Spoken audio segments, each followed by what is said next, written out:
A woman must maintain 100% rationality and sobriety at all times. To win, everything can be her bargaining chip: subordinates, superiors' reputation, and even herself. Her name is Sloane, Washington's top lobbyist working for a premier public relations firm. Her job is to rally politicians for interest groups and manipulate votes. In more than 10 years in the industry, Sloane has never lost a campaign. To secure a senator's crucial vote, she and her team rack their brains studying the target's preferences and cater to them precisely. She can pose as a devout believer to stay beside Christian lawmakers, or grace formal dinners to quietly secure decisive ballots. The greater her client's interests, the higher her reward. With ruthless tactics and extraordinary intellect, she has become the most sought-after figure in the field. Even Bill, the head of the gun association worth tens of millions, grows anxious before meeting her, repeatedly checking his appearance, unsure whether to shake hands or kiss her hand. When facing Sloane, Bill settles on the safest option: a handshake. Not long before a shooting claimed a young girl's life, the victim's mother publicly called for gun control. Senator Heaton Phillips took the chance to propose gun regulation legislation. Public support surged, putting gun sales under severe threat. Bill turns to Sloane, hoping she would push the women's self-defense narrative,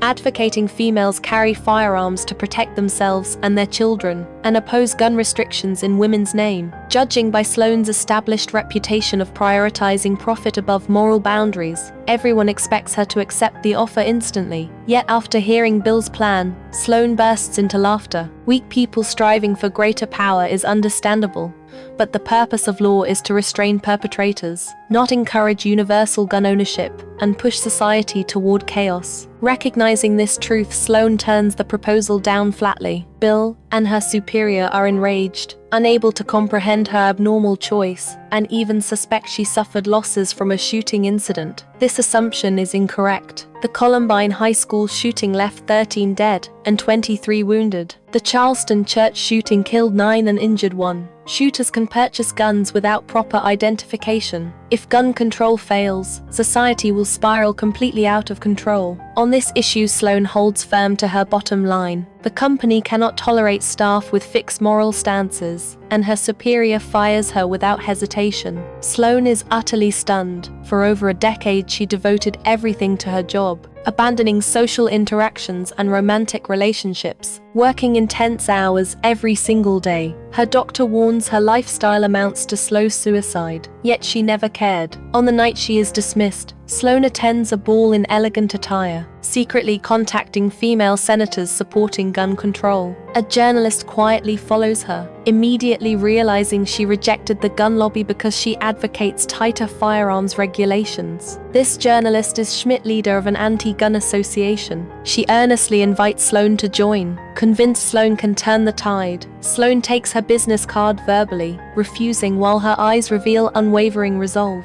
After returning home to verify Schmidt's identity, she walks into the office the next morning, announcing she plans to switch to the anti-gun association. Most team members admire her decision and agree to follow her. Only Jane, her assistant of 2 years, chooses to stay. Ambition surfaces on Jane's face. She expects to take over Sloane's position once she leaves. Sloane sneers, mocking her unrealistic fantasies, warning Jane she cannot survive without Sloane backing her. But Jane stands firm. Sloane departs with 5 team members to join the anti-gun association. Jane successfully fills the vacancy and collaborates with their former superior to communicate with Bill. Drawing on her understanding of Sloane, she accurately predicts her rival's moves, gaining Bill's deep trust. Both sides enter the fight full of confidence. Sloane faces immense pressure. The gun association possesses hundreds of millions in funding, while the anti-gun group operates merely as a non-profit. She can only compete relying on her wits alone. Seeking stress relief, she heads to a hotel, only to find her usual escort replaced by a newcomer, Ford. Ford commits a grave error, addressing Sloane by her given name. Professional instinct pushes Sloane to send her away, yet overwhelmed by pressure, she decides to stay. Veteran staff at the new organization struggle to keep up with Sloane's pace. She works with relentless efficiency, demanding all assignments be completed the following day. Every argument sharp and to the point. Gradually, they understand how she reached the top of the industry. She holds strict standards for everyone, yet voluntarily approaches a young woman named Esme.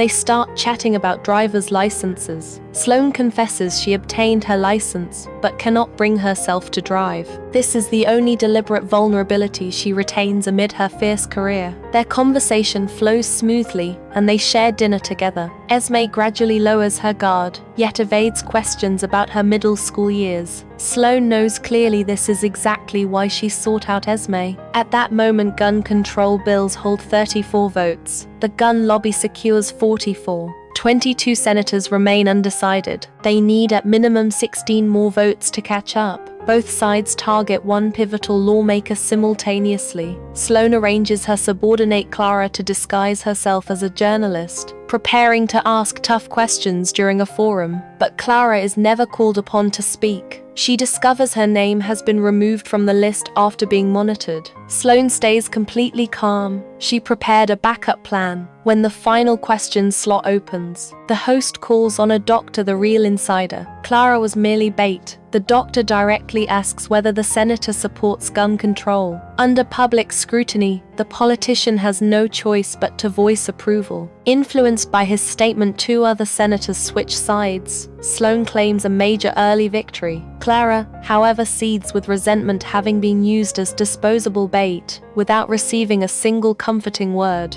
To win over a religious female senator, Sloane pretends to be a devout believer and persuades her effortlessly with eloquent speech. Meanwhile, she pushes Esme to appear frequently in public, explaining the necessity of gun control. The vote tally climbs steadily to 48. With victory seemingly within reach, Sloane suddenly orders the entire team to travel secretly to Florida to win over wealthy donors. Schmidt feels confused, considering the operation overly extravagant. Yet the next day, Sloane cancels the trip, slamming photographs onto the table. They show Clara meeting secretly with the opposing side. The supposed Florida mission was nothing more than a trap. Clara's information leak is confirmed, and she is caught red-handed. Still, Schmidt cannot bring herself to celebrate. These photos could never be captured by ordinary private investigators. Sloane must conceal shady secrets. Schmidt follows her and witnesses Sloane enter a hidden cottage. Inside, 6 former intelligence officers monitor, track, and collect damaging material around the clock. For years, she relied on such tactics of coercion and inducement to sway countless lawmakers. Faced with Schmidt, Sloane shows no panic. She came here because key Senator Badgley suddenly defected. It turns out opponents threatened his son's life, forcing him with 6 critical votes to back the gun association. Sloane intends to expose proof of the threats, yet Schmidt objects, firmly labeling the action illegal, insisting they must win through legitimate means. Sloane is surprised to find such an uncorrupted politician in Washington,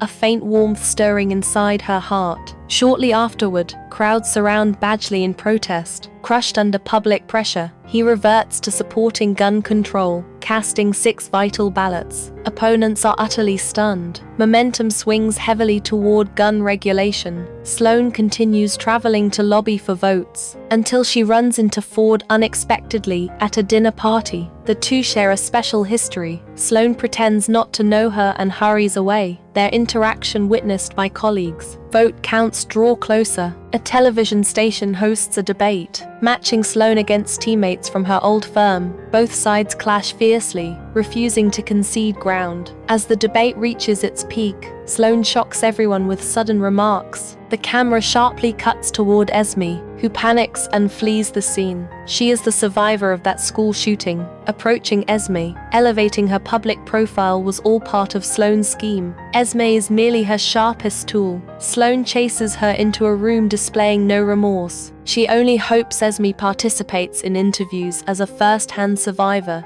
evoking public empathy and igniting nationwide discussion. Heartbroken, Esme endures the pain and appears on camera. Her speech spreads instantly across the internet. Support for gun control surges once again. Schmidt meets her afterward and comments simply. Sloane pays no mind, then reveals explosive news. Within 3 months, she raised $15 million for the association. Schmidt feels equal parts amazed and intimidated. Sloane is unfathomable, like a ghost constantly plotting, never revealing her full plan. That night, Sloane meets humiliates Ford once more. Ford has uncovered her identity and feels hurt over being ignored at the dinner. Sloane warns her they must act like strangers once leaving this room. After sharing an intimate moment, Sloane suddenly pushes Ford away, overwhelmed. She leaves Money behind, remaining engulfed in solitude. The next morning, she regains her composure, throwing herself back into the campaign. Disaster strikes. Esme suffers a gun attack on the subway. Shots ring out, yet the assailant is shot dead by a passerby. Esme narrowly escapes death. The incident spreads rapidly, shifting public opinion. Many argue firearms held by decent people delivered justice. Everything appears far too coincidental. The attacker rambles endlessly, while the civilian shooter demonstrates precise marksmanship.